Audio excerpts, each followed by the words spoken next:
Talagang nakakatuwa dahil pagkatapos ng halos isang taon ay muli nga pong nakita at nakasama ni PB Team Nonoy sila Pugong Biyahero, Mang Eli, PB Team Peter Paul at Madam Yola. Sa vlog na in-upload ni PB Team Nonoy sa kanyang YouTube channel ay personal nga po siyang binisita nila Pugong Biyahero doon pa mismo sa bagong bahay na kanyang pinapagawa. Bumiyahe pa talaga sila Pugong Biyahero ng mga 6 na oras para lamang mapuntahan, makamusta at mabisita si PB Team Nonoy, kaya sobrang tuwa talaga ni PB Team Nonoy at hindi matatawaran ang kanyang kasiyahan dahil nga muli niyang nakasama ang PB Team Davao, lalong-lalo na si Pugong Biyahero. Hindi lang naman sila ang masaya dahil tayong mga charity viewers ay masayang-masaya din dahil nga marami talaga ang nagre-request na sana nga ay muling makasama ni PB Team Nonoy sila Pugong Biyahero at ang mga kasamahan nito. Napakasaya lang talaga sa puso na makita sila na magkakasama at sana nga ay naliwanagan na din ang ibang mga tao na nag-iisip na mayroong problema o alitan sa pagitan ni PB Team Nonoy at nila Pugong Biyahero dahil nga sa video pa lang na ito ay talagang masasabi natin na kahit na nasa malayo at hindi kasama nila Pugong Biyahero si PB Team Nonoy ay walang alitan o problema na namamagitan sa kanila. Talagang kailangan lamang ni PB Team Nonoy na palagi siyang malapit sa kanyang pamilya kaya nga hindi muna siya nakakasama sa mga misyon ng Pugong Biyahero Team. At isa pa ay mas okay na din yon para kahit papano ay mas ma-expand ang pagtulong na ginagawa ng Pugong Biyahero Team dahil nga may isang PB Team Nonoy na nagpapaabot ng tulong sa kanyang lugar sa Davao Oriental. Sa kanilang muling pagsama-sama ay hindi pa rin talaga nawawala yung kulitan at biruan nila.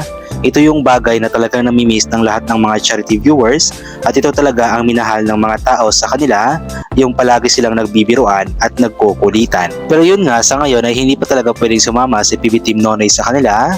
Pero kahit ganun pa man, kahit na hindi sila magkakasama at magkakalayo sila, ay hindi pa rin naman mabubuwag ang kanilang samahan bilang PB Team dahil palaging mananatili sa kanilang puso't isipan ang kanilang samahan. Samantala, kinongrats nila si PB Team Nonoy dahil nga sa pagkakaroon nito ng bagong bahay. Masayang-masaya sila lalong-lalo na si Pugong Biyahero dahil nga may napupuntahan ang pag-vlog ni PB Team Nonoy. Kaya muli ay nagpasalamat si PB Team Nonoy kay Pugong Biyahero dahil nga ito yung naging daan para maging vlogger siya at makilala sa social media. Si Pugong Biyahero ang naging dahilan kung bakit nga ba nagkaroon ng bagong bahay si PB Team Nonoy. Kaya sobrang laki talaga ng utang na loob ni PB Team Nonoy kay Pugong Biyahero at maging kay Mang Eli at sa iba pa nilang kasamahan dahil nga hindi magagawa ni PB Team Nonoy ang lahat ng kanya nagagawa ngayon at achievements kung hindi dahil sa kanila. Sa loob ng isang taon na nakasama ni PB Team Nonoy sila Pugong Biyahero ay talagang nahubog siya sa pag-vlog at ang naging experience niya kasama sila Pugong Biyahero ang siyang ginagamit ni PB Team Nonoy ngayon kaya siya nakapagpapaabot ng tulong sa mga kababayan natin doon sa Davao Oriental na higit na nangangailangan. Samantala, sa pag-uwi nila Pugong Biyahero dito sa Davao City ay sumabay nga po si PB Team Nonoy dahil nga pagkakataon na ito para makapunta siya ng Davao dahil kailangan na kailangan talaga niyang ipa-check up ang kanyang likod dahil nga sumasakit pa rin ito. Siguro ay plano na rin ito ng Diyos para kay PB Team Nonoy na pumunta sila Pugong Biyahero doon sa kanila dahil nga mahihirapan din talaga si PB Team Nonoy na bumiyahe papuntang Davao City dahil nga wala siyang sariling sasakyan. Kahit papano ay naging komportable ang kanyang biyahe papunta dito sa Davao City dahil nga nakasakay siya sa sasakyan nila Pugong Biyahero. At umasa lang tayo na sana nga po ay gumaling na si PB Team Nonoy para hindi na siya mahihirapan pa sa mga misyon niya dahil nga kailangan na kailangan pa talaga siya ng mga kababayan natin doon sa Davao Oriental lalong-lalo na nasalanta ng baha ang lugar na iyon. Kaya ipag-pray po natin na sana nga po ay gumaling na ng tuluyan si PB Team Nonoy at maraming salamat po talaga Sir Pugong Biyahero, Mang Eli, PB Team Peter Paul at Madam Yola sa pagbisita kay PB Team Nonoy. Kahit na sobrang layo ng kanilang lugar ay talagang hindi nyo alintana basta lamang ay mapuntahan siya. At bago lang po tayo magpapatuloy ay huwag po sana nating kalimutang suportahan palagi ang mga videos na ina-upload ng Pugong Biyahero Team, especially ni Sir Pugong Biyahero, PB Team Nonoy, PB Team Peter Paul, Mang Eli Peking Bombay, Madam Yola, Ralph Aberella Vlogs, at sa lahat ng PB Teams Luzon, Visayas at Mindanao. Huwag po natin i-skip yung mga ads na lumalabas para may chance na mas malaki yung papasok na revenue na maaari nilang maitulong sa mga taong nangangailangan lalong-lalo na sa mga kababayan nating mga katutubo, at paki-share din po sana ng mga videos na ina-upload ng lahat ng PB Teams Luzon, Visayas at Mindanao para mas marami yung makakapanood ng mga charity vlogs na kanilang ginagawa.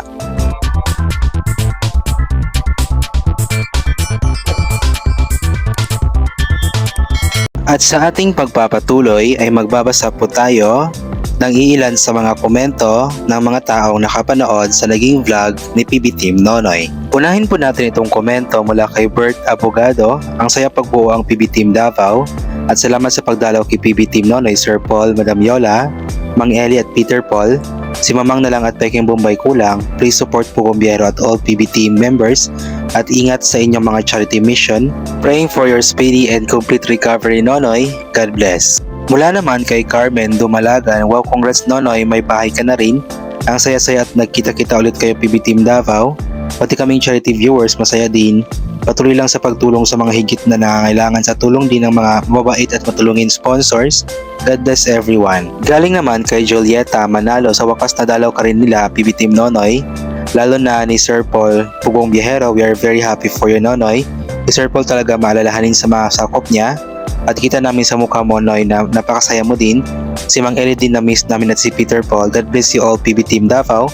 Obs pati syempre si Madam Yola. Ayon naman kay Florenda How, thanks God at nabisita ka ni Sir Paul, Mang Eli, Madam Yola at Peter Paul. Masaya kaming viewer at nagkasama-sama kayong PB Team Davao. Nawa ay maging maayos ang check-up mo Nonoy. God bless you all. Ingat. Sabi naman ni Alice Amangka, good morning Sir Nonoy. Wow, mababa talaga. Humble ka rin. Congrats Nonoy. Salamat din po Sir Paul. Mabait ka talaga Sir. Ikaw na talaga. Swerte sa lahat binigay mo sa lahat ng PB Team. We love you po Sir Nonoy at sa iyo Sir Paul. Ingat po kayong lahat. God bless you all. Mula naman kay Annalyn Gallego, pinagdasal ko talaga ito Noy na madalaw ka nila PB Team Davao. Lalo na noong naaksidente ka. Salamat po PB Team Davao sa pagdalaw nyo kay PB Team Nonoy. Amping mo kanunay. Galing naman kay Nip Drox, wow, na-miss ko banding ninyo lahat Kuya Noy. Congratulations, super ganda ng bahay mo Kuya Noy. Malaking tulong talaga Sir Paul sa mga vloggers, especially sa mga katutubo. Ikaw ilaw sa mga pangarap nila Sir Paul. I'm happy to see you all with Kuya Noy. Thank you Sir Paul, Madam Yola, Sir Eli at Kuya Peter Paul. Ingat po kayo, God bless. Ayon naman kay Yan Yan Parise, wow, sarap sa pakiramdam na nagkita-kita at nagsama-sama ulit ang PB Team Davao. God bless you all Sir Paul and all your team. Keep safe always. At sabi naman ni iRose, sobrang saya ko na nagkita-kita na ulit kayo ng PB Team. Ang saya na talaga kapag magkakasama kayo, nakakasaya sa puso. Sana habang buhay kayong magkakaibigan at magtutulungan. Kayo talaga ang mga idol ng charity vloggers. Ingat kayo lagi. Pagaling ka na Nonoy, God bless you all. At yun na nga po ang iilan sa mga komento tungkol sa naging vlog ni PB Team Nonoy. At maraming salamat po sa lahat ng patuloy na sumusuporta. May mga vlogs din po sila Mang Eli, Madam Yola at Peter Paul tungkol sa pagpunta nila kay PB Team Nonoy. Sana ipanoorin nyo din po yun. God bless po sa ating lahat and bye for now po.